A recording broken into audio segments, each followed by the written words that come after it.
Day by Day Kids Bible, Day 217. Burned Gates, Nehemiah 1:11, 2 through 3, 3, 8 through 16, 26, and 28. I was the king's servant. I took drinks to the king. One day I took the king's wine to him. The king had never seen a sad look on my face before, so he asked, "Why are you sad? You are not sick. Your heart must be sad."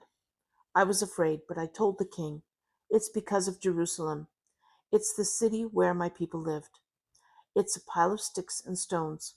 Fire has burned up its gates. That's why I look sad." "What do you want to do about it?" asked the king. I prayed to God. Then I answered the king, "If you're happy with me, let me go to Jerusalem.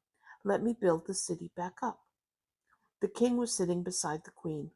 He said, "How long will this trip take? When will you be back?" He was glad to send me, so I told him a time. Then I said, "I need to take letters to the leaders around here. The letters should tell what I'm doing. That way the leaders will let me travel through their lands. I'll be safe. Would you write a letter to your forest keeper too? Then he can give me wood to build the gates by the worship house. He can give me wood for the city wall. He can give me wood for a house to live in." God was with me, so the king did what I asked.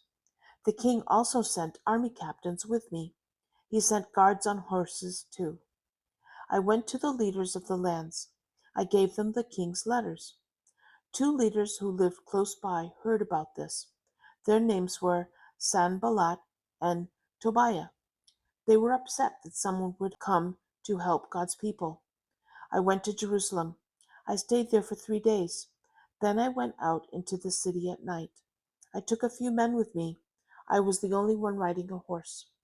Now I hadn't told anybody else what I was doing, but it's what God had put in my heart to do. I went out the valley gate. I went toward the fig wall. I took a good look at the city walls. They had been broken down. The gates had been burned.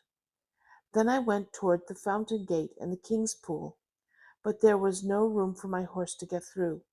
So I went into the valley. I looked at the wall there.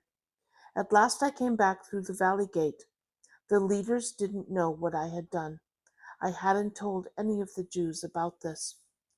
Then I told them, "Look at this problem. Jerusalem is a pile of sticks and stones. The gates have been burned down. Come on, let's build the wall again. Then we won't look bad anymore." I told them how God had been with me. I told them what the king had said. They said, "Let's start building." So they began. Sanballat and Tobiah heard about this. They began making fun of us. "What are you doing?" they asked. "Are you turning against the king?" "God will help us finish this," I said. "We are his servants. We will start building Jerusalem again. You don't own Jerusalem. You have no right to this city." Priests built the sheep gate again. They built the wall to the 100 tower. They built as far as the next tower. Men from Jericho built the part next to that. Other men built the fish gate again. They put doors and bars in it.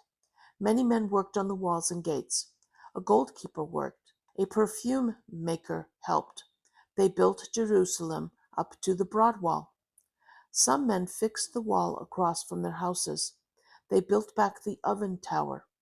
One man's daughters helped them fix part of the wall. The workers fixed the valley gate and the fountain gate. They fixed the wall by Siloam Pool and the king's garden. They went as far as the house of the heroes. They also fixed the wall across from the water gate. The priests fixed the walls by the horse gate. Each priest fixed the wall in front of his own house.